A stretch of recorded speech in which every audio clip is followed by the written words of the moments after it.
During Bit Summit, the 8-bit developer Stegosoft Games released a demo for Rise of the Third Power. This turn-based retro-style RPG honestly came out of nowhere. Heck, I haven't even heard of it before this announcement. However, my attention was instantly caught, as it reminds me of so many classic JRPGs such as Chrono Trigger, Golden Sun, and Final Fantasy.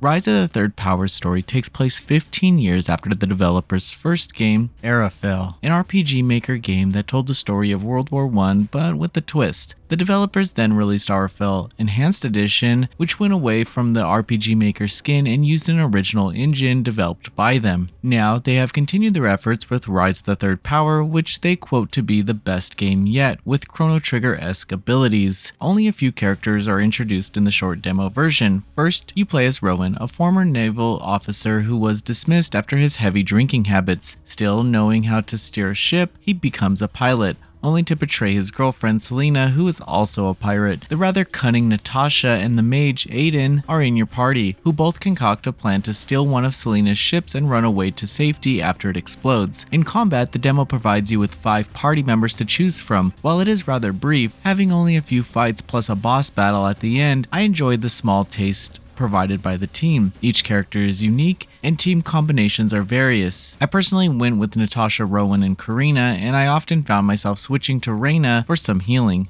But if the combat is not your cup of tea and you want to enjoy the story, the game provides accessibility options for those kinds of players. The classic normal, hard, and expert difficulties can be chosen when you begin the game, but I want to highlight the story title difficulty. This option will add a story mode to your menu during battle. Selecting it will kill all enemies in the fight, automatically allowing you to win, except possibly scripted fights where you have to lose. Thus, you don't really have to worry about combat and solely just view the narrative play out while choosing this mode. While I am aware such an option might evoke some discontent towards those who choose to enable it, I personally liked it. I mean, as someone who plays RPGs solely for the story, I am not a huge fan of grinding for hours upon hours to see what happens next. We have high hopes for Rise of the Third Power. After playing through the demo, I liked the taste of combat and story, and although there were some bugs and freezes, it's only to be expected seeing that the game is still in development. Rise of the Third Power is planned for release on Steam only, but no release date has been provided at this time. Thanks for watching this preview. Noisy Pixel is run by a group of gamers who work hard to deliver news, reviews, previews, and more. Please subscribe to keep up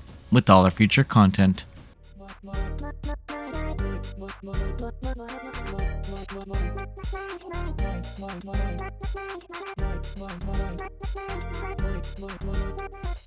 Noisy Pixel.